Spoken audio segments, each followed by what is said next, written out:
Preden se odpravimo na kolesarski izlet, je prav, da naše kolo tudi preverimo, če je ustrezno pripravljeno za vožnjo.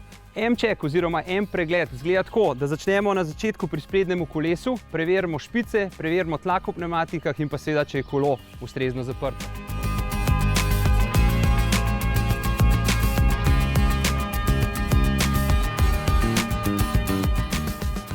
Preverimo tudi vzmetenje, če ustrezno deluje, nato pa se pomaknemo na krmilo oziroma krmilni sklop.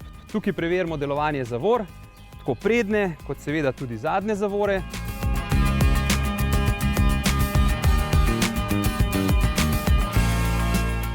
Preverimo tudi, če je krmilni ležaj ustrezno pričvrščen in če v njem ni zraka.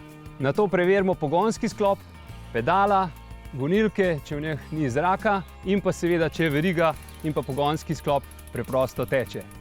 Iz tega dela se premaknemo na območje sedeža, preverimo, če je sedež ustrezno naravnan, nastavljen in pa pričvrščen.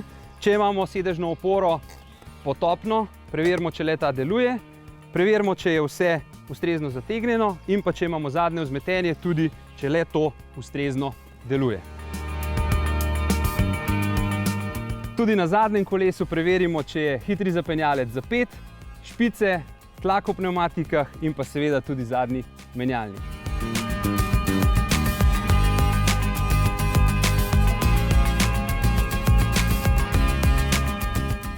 Ko zaključimo s tem M-pregledom, smo pripravljeni in lahko se odpravimo na turo.